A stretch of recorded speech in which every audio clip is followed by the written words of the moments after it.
किसको? हम सनातन धर्म में हैं। हाँ। और सनातन धर्म में 33 करोड़ देवी देवता हैं। जैसे यहाँ पे एक लिखा हुआ है सूरा आहत, अल्लाह गैर मुस्लिमों को शत्रु मानता है कि कुछ हिंदू लोग जाके चादर चढ़ाते हैं यहाँ वहाँ, उनको कुत्ता काट खाया है पागल, इसलिए वो पागल हो गए हैं और कुछ नहीं। बिस्मिल्लाह। हेलो अस्सलाम वालेकुम दोस्तों, आप लोग का बहुत बहुत स्वागत है हमारे वीडियो में। फिर से आप लोग आए हैं, बहुत बहुत स्वागत है आप लोग का।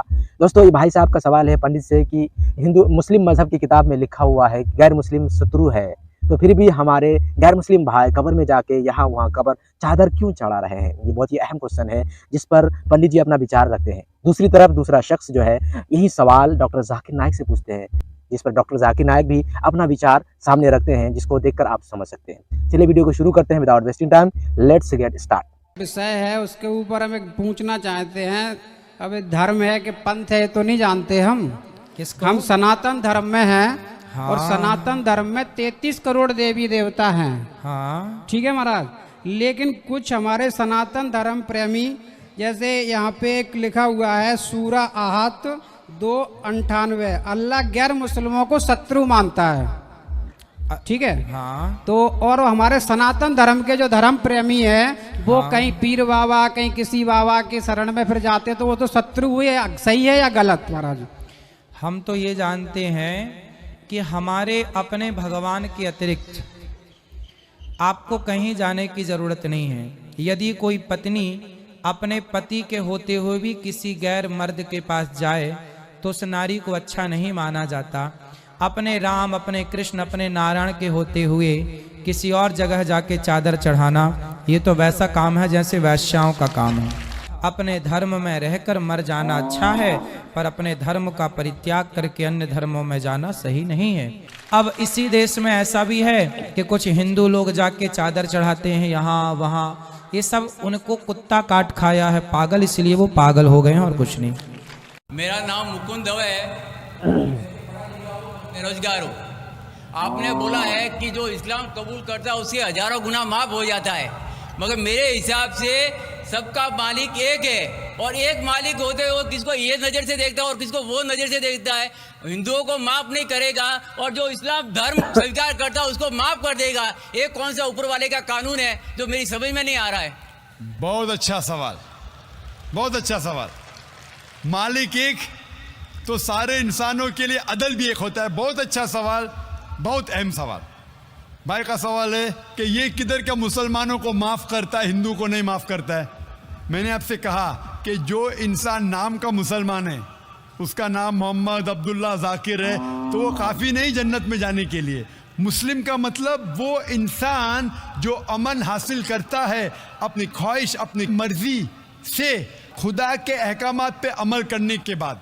यानी जो इंसान अपने मालिक के अहकामात पे अमल करता है वो सच्चा इंसान है। वो नाम का क्या है उसका मैं कोई लेना देना नहीं। यहाँ मैं कह रहा हूँ कि जो इंसान अल्लाह के अलावा किसी के साथ शिर्क कर रहा था, आज शिर्क करना छोड़ दिया, आज उसके गुनाह माफ होंगे।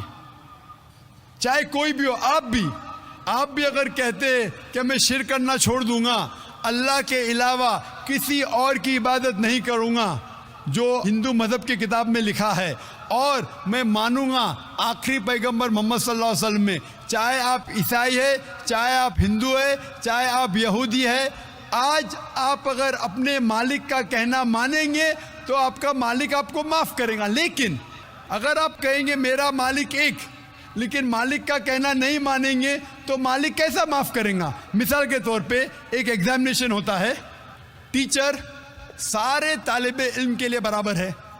टीचर 1 साल के लिए सारे तालिबे इल्म, सारे स्टूडेंट्स को सिखाता है, बराबर।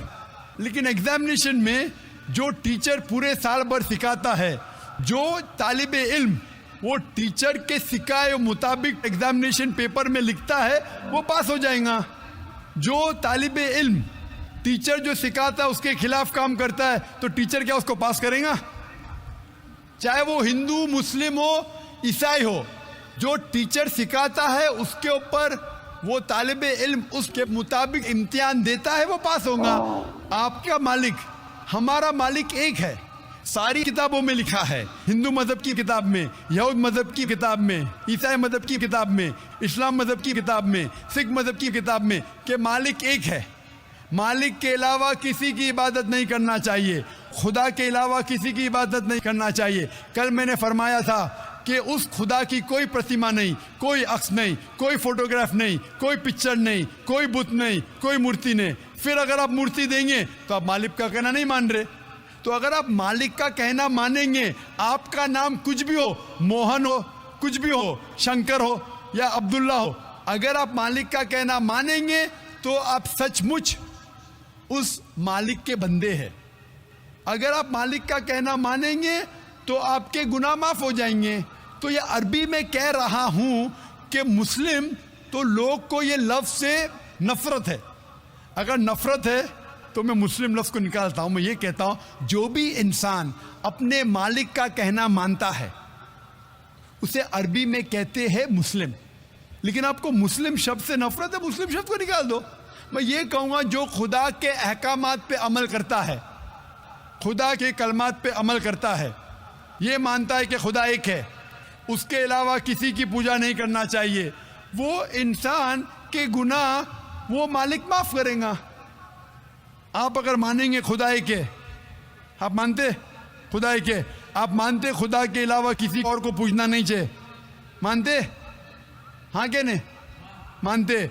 आप मानते बुत परस्ती गलत है, आप मानते कि मूर्ति पूजा गलत है, आप मानते कि आखिरी पैगंबर मोहम्मद सल्लल्लाहु अलैहि वसल्लम है? नहीं मानते। बोलते हैं जैसे शिव शंकर को पैगंबर बोलते हैं, जैसे साईं बाबा को ये सब जो पैगंबर हो गए, ये हर फरिश्ते ऐसे ऐसे आते गए। आपने मेरी 15 तारीख की तकरीर सुनी? मैंने नहीं सुना। मोहम्मद सल्लल्लाहु अलैहि वसल्लम का जिक्र मुख्तलिफ मजहबी किताबों में, आप कैसेट लीजिए, मेरी तकरीर है मोहम्मद सल्लल्लाहु अलैहि वसल्लम का जिक्र मुख्तलिफ मजहबी किताबों में। इसमें मैंने साबित किया हूँ कि मजहबी किताब बदलने के बावजूद सब मजहबी किताब में लिखा है कि आखिरी पैगंबर आने वाले हैं।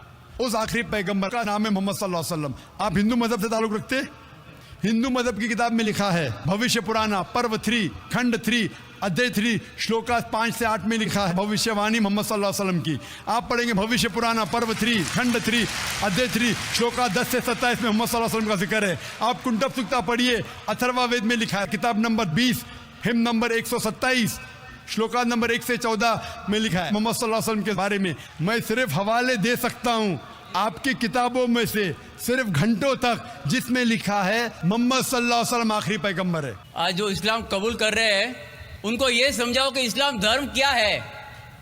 उनको वो समझ में, मेरे भी समझ में नहीं आ रहा था इस्लाम बोलते किसको है। आपने कहा कि जो लोग इस्लाम कबूल कर रहे हैं उन्हें समझाओ इस्लाम धर्म क्या है। आप नहीं समझे, वो लोग समझे इसलिए तो इस्लाम कबूल किए। आप भी समझेंगे तो आप भी कबूल करेंगे।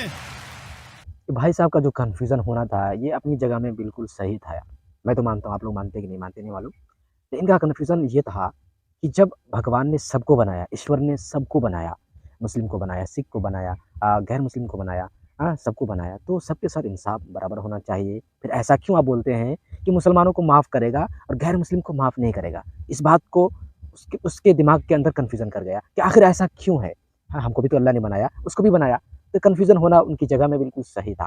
तो डॉक्टर ज़ाकिर नाइक ने किस तरीके से इसको समझाया है, जो बंदा चाहे वो कोई भी है, जो बंदा अल्लाह के अहकामात पर, अल्लाह के हुक्म पर, अल्लाह की बात को मानेगा, वही बंदा, उसी बंदा को अल्लाह माफ़ करेगा। अगर आपको वीडियो पसंद आए तो वीडियो को प्लीज़ लाइक करके शेयर ज़रूर कर दीजिएगा।